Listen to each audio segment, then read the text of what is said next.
आप सभी को राम राम। मैं दीपक कुमार आप सभी का स्वागत करता हूं आदर्श डायलॉग में। दोस्तों, आप सभी से निवेदन है कि वीडियो को देखिए, लाइक कीजिए, शेयर कीजिए और चैनल को सब्सक्राइब। दोस्तों, अगर आप सभी लोग क्राइम से जुड़ा हुआ कोई शो देखते होइएगा, जिसमें सबसे मशहूर सीआईडी, जो कि एक बहुत ही मशहूर सीरियल है, उस सीरियल में कई एक ऐसे एपिसोड है जिसमें ये दिखाया जाता है कि जो शातिर अपराधी होता है, बड़ा शातिर, वह कोई अपराध करने के बाद खुद जांच एजेंसी को फोन कर देता है। उसको शायद ऐसा लगता है कि जांच एजेंसी को या पुलिस को फोन कर देने से वह बच जाएगा, जांच एजेंसी गुमराह हो जाएगा। लेकिन अंतोगत्वा जब जांच एजेंसी उस मामले का जांच करता है, जब उसमें वह अपराधी फंसता है, तो फंसने के बाद वह विक्टिम कार्ड खेलता है।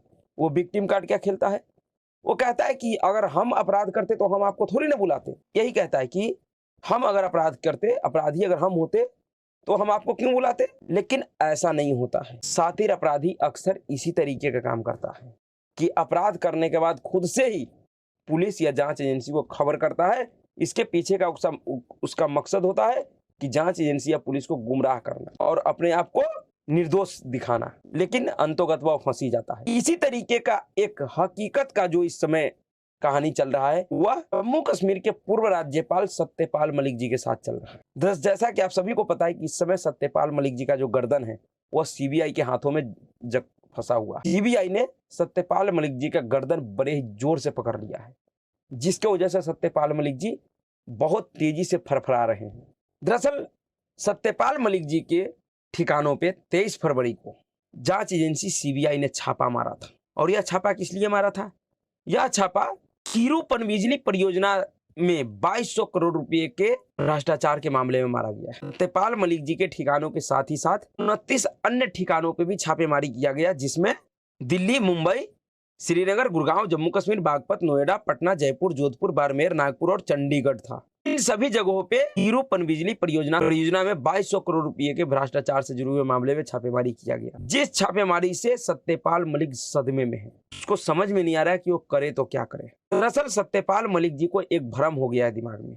उनको ऐसा लग रहा है कि वह बहुत बड़े नेता है, उनके पीछे पूरा देश खड़ा है, वह देश की राजनीति को जैसे चाहे वैसे पलट सकते हैं। दरअसल इस तरीके का भ्रम इस समय बहुत से नेताओं के अंदर में, खास करके ऐसे नेताओं का जिनका कोई राजनीतिक जनाधार नहीं है, कोई राजनीतिक हैसियत नहीं है। अगर वह चुनाव में खड़े हो जाए तो 10-20 हजार से ज्यादा उनको वोट नहीं पड़ेगा, चाहे वह सत्यपाल मलिक हो या योगेंद्र यादव हो या राकेश टिकैत हो या फिर जसवंत सिंह हो। ये सब ऐसे नेता हैं जिनकी राजनीतिक हैसियत कुछ भी नहीं है, लेकिन इन लोगों के दिमाग में एक भ्रम हो गया है कि यह सब देश के बड़े नेता हैं। उसी भ्रम में जी रहे हैं सत्यपाल मलिक जी। और सत्यपाल मलिक जी उस भ्रम में इस तरीके से भ्रमित हो गए हैं कि यह अब एक बरबोला नेता होते जा रहे हैं। ये क्या बोलते हैं, ये कब क्या बोलते हैं, इनको खुद पता नहीं होता है। और वही बरबोलापन, वही शातिरपना इनके ऊपर अब भारी पड़ रहा है। दरअसल मामला 2018-19 का है। सत्यपाल मलिक जी 23 अगस्त 2018 से 30 अक्टूबर 2019 तक जम्मू कश्मीर के राज्यपाल थे। उस समय इन्होंने एक खुलासा किया था। खुलासा क्या किया था? दरअसल इन्होंने कहा था कि इनके पास संघ से जुड़ा हुआ एक बहुत बड़ा नेता और एक और व्यक्ति, यानी 2 व्यक्ति आए थे एक परियोजना की फाइल की मंजूरी के लिए, जिसके एवज में इनको 300 करोड़ रुपए का रिश्वत देने की पेशकश की गई। लेकिन इन्होंने उस परियोजना को मंजूरी देने से इनकार कर दिया। हाँ, इनकार कर दिया। लेकिन सच्चाई इसके बिल्कुल उलट है।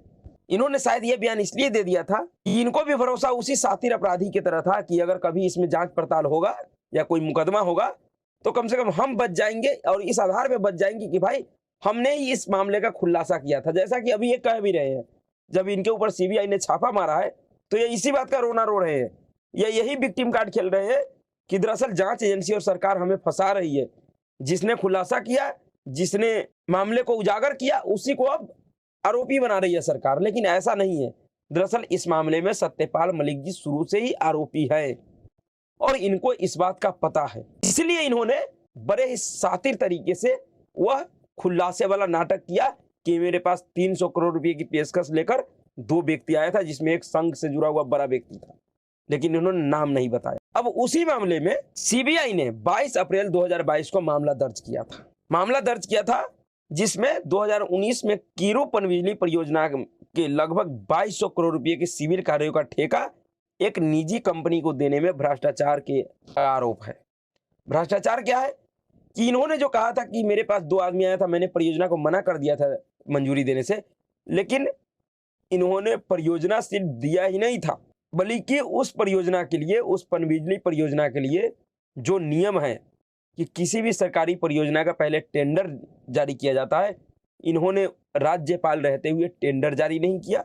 उसके बाद बिना टेंडर के इस परियोजना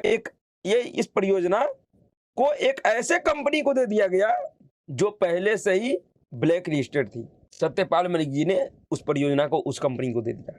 उस मामले में सीबीआई ने सत्यपाल मलिक का जो सहयोगी था उस परियोजना में, जिसके सहयोग से इन्होंने फैसला किया था इस परियोजना की मंजूरी देने में, उन सहयोगियों में Chenab valley power project private limited के पूर्व अध्यक्ष नवीन कुमार चौधरी और पटेल इंजीनियरिंग लिमिटेड के अधिकारियों के परिसर पर भी छापेमारी की गई। ठीक है, उसके बाद इस छापेमारी से भी पहले इस पूरे मामले में जनवरी में ही 5 लोगों के आवास पर छापेमारी किया गया था, जिसमें Chenab valley power project limited के पूर्व अधिकारी MS बाबू, MK मित्तल और अरुण कुमार मिश्रा और पटेल इंजीनियरिंग लिमिटेड के ठिकानों पे छापेमारी हुआ था। उसके बाद जब ये छापेमारी हुआ, इस छापेमारी में सीबीआई ने खुलासा किया है कि तलाशी के दौरान भारी नकदी जमा मिला है, समाप्ति जमा में निवेश से जुड़े हुए कागजात मिले हैं, विभिन्न शहरों में संपत्तियों में निवेश से जुड़े हुए कागजात मिले हैं, डिजिटल और दस्तावेजी साक्ष्य मिले हैं। उसके बाद RK पुरम, द्वारका और एशियन गेम विलेज के अलावा गुरुग्राम और बागपत में भी मलिक से जुड़े अन्य परिसरों पे भी छापेमारी की गई। इस छापेमारी के बाद सत्यपाल मलिक जी का पूरा सिस्टम हिला हुआ है। वह इस छापेमारी के बाद फिर से वो विक्टिम कार्ड खेलना शुरू कर दिया है कि मेरे पास कुछ भी नहीं है, 2-4 कुर्ते पैजामे मिलेंगे और कुछ भी नहीं है, और कुछ भी नहीं है। दरअसल इस तरीके का नाटक इस देश का अधिकतर नेता करता है। इस देश में जितने भी नेता हैं जो गरीबों के नाम पे, मजदूरों के नाम पे करोड़पति नहीं अरबपति बन गया है, लेकिन जब उन नेताओं के ऊपर कोई कार्रवाई होता है तो वो इसी तरीके का विक्टिम कार्ड खेलता है कि हम तो जन नेता हैं, हमने लोगों के साथ न्याय किया है, हमारे पास कुछ भी नहीं है, 1 जोड़ी कपड़े मिलेगा, 1 जोड़ी धोती मिलेगा। यानी कि जो व्यक्ति 20-20, 30-30 वर्षों से सत्ता के शीर्ष पे रहा हो, जिनके पास करोड़ों रुपए का प्रॉपर्टी है, कई एक शहरों में मकान है, हवेली है, वो लोग किस निर्लजता से कहता है कि मेरे पास कुछ भी नहीं है, सिर्फ 2-4 जोड़ी कपड़े मिलेंगे। सत्यपाल मलिक ने तो अपना तुलना चौधरी चरण सिंह जी से कर लिया है। जी हाँ, शुक्र यह है कि सत्यपाल मलिक ने अपना तुलना महात्मा गांधी जैसे लोगों से नहीं की। ऐसे कर सकता है। महात्मा गांधी जी भी कोई गरीब नहीं थे, गरीब नेता नहीं थे, उन्होंने कभी गरीबी देखा भी नहीं था। शुरू से लेकर अंत तक उनका जीवन ऐशो आराम में बीता। यह सच्चाई है, हकीकत है। बेशक उन्होंने एक देश की आजादी की लड़ाई लड़ने के लिए एक बड़ा माहौल तैयार किया, उनका बड़ा सहयोग है, लेकिन सच्चाई यह है कि उन्होंने कभी गरीबी नहीं देखा। उनके जीवन में भी कभी कोई ऐसी समस्या नहीं आया जो एक गरीबों के जीवन में आता है। और इसी तरीके का यह सत्यपाल मलिक भी है। 4 राज्यों का राज्यपाल रह चुका है। राज्यपाल का जो पद है वह अपने आप में ही सभी सुख सुविधाओं से परिपूर्ण पद है। उस पद पे रहने वाले व्यक्ति को कभी किसी तरीके का कोई परेशानी नहीं हो सकता, न होता है। सरकार की तरफ से बहुत सारी सुविधा उनको मिलता है, पद पे रहते हुए भी और पद से हटने के बाद भी, और उन सभी सुविधाओं का उपभोग अभी भी सत्यपाल मलिक करते होंगे। लेकिन जिस तरीके से वो नाटक कर रहे हैं, क्योंकि इनका जो वह सातिरपना था, जो षड्यंत्र था, वह अब इनके खिलाफ उल्टा पड़ता दिख रहा है, तो इनको लग रहा है कि इस तरीके के विक्टिम कार्ड खेलने से इनको कुछ राहत मिलेगा। और राहत क्या मिलेगा? दरअसल इस समय देश में मोदी विरोधियों के पास ऐसा कोई नैरेटिव नहीं है और न उनका विश्वसनीयता है देश में जनता के बीच। इसलिए वो लोग भी सत्यपाल मलिक जैसे झूठे लोगों को, षड्यंत्रकारी लोगों को, सातिर लोगों को हाथों हाथ उठाते हैं। उनको भी ऐसा लगता है कि मेरे बात को अगर जनता ना मानता हो तो कम से कम सत्यपाल मलिक जैसे लोगों के बात को तो मानेगा, क्योंकि इस देश का जो मोदी विरोधी है वो अभी भी सत्यपाल मलिक को नरेंद्र मोदी भारतीय जनता पार्टी का नेता मानता है, लेकिन सत्यपाल मलिक खुद को इस देश का सबसे बड़ा मोदी विरोधी नेता अपने आप को मानते हैं। उनको लगता है कि उनसे बड़ा मोदी विरोधी इस देश में कोई नहीं है, सबसे बड़ा मोदी विरोधी वही है। ऐसे अगर ओजन की बात किया जाए तो बिल्कुल सही बात है, जितने भी मोदी विरोधी नेता है उन सब में सबसे ज्यादा ओजन सत्यपाल मलिक का है, लेकिन हैसियत इनकी वैसा नहीं है। बेशक इनके दिमाग में भ्रम हो गया है कि ये बहुत बड़े जाट नेता है, इनके पीछे देश का सभी जाट खड़े हो जाएंगे। वो तो इन लोगों का हैसियत चुनावों में दिख जाता है, जब किसी चुनाव में लोग खड़े होते हैं। लेकिन मोदी विरोधियों को ऐसा लग रहा है कि सत्यपाल मलिक अगर कोई बात बोलेगा, यह कोई आरोप लगाएगा, तो सीधे सीधे नरेंद्र मोदी के ऊपर आरोप लगेगा और जनता इन जैसे लोगों के बातों में भरोसा कर लेगा। लेकिन ऐसा नहीं है। सत्यपाल मलिक जैसे लोगों का कोई क्रेडिबिलिटी देश में नहीं है, उनके अपने समाज में नहीं है। अगर ऐसा होता तो सत्यपाल मलिक जैसे लोग जनता के बीच जाते और चुनाव लड़के जीत के दिखाते, लेकिन ऐसा नहीं है। ये लोग जीवन में कभी भी कोई चुनाव नहीं जीत सकता है, इन लोगों के बस के है ही नहीं। लेकिन अब जिस मुसीबत में सत्यपाल मलिक जी फंस चुके हैं, ऐसा लग रहा है कि ये जो सत्यपाल मलिक जी अभी भूख हड़ताल करने की बात कर रहे थे कि किसानों के समर्थन में, ये फर्जी किसानों के समर्थन में जो ये भूख हड़ताल करने वाले थे, इनका अब ये भूख हड़ताल शायद जेल में होगा। भूख हड़ताल उनको करना पड़ेगा, लेकिन जेल में करना पड़ेगा। बहुत जल्द सत्यपाल मलिक जी जेल जाने वाले हैं। लोकसभा चुनाव के बाद आपको खबर मिलेगा कि सत्यपाल मलिक भ्रष्टाचार से जुड़े हुए मामले में जेल चले गए। और मुझे लग रहा है कि शायद इस देश का कई एक मुख्यमंत्री तो जा ही चुका है, लेकिन राज्यपाल के पद पे रहने वाले यह शायद प्रथम व्यक्ति होंगे मेरे हिसाब से, क्योंकि मुझे नहीं पता कि इससे पहले भी कोई राज्यपाल भ्रष्टाचार के मामले में जेल गया हो।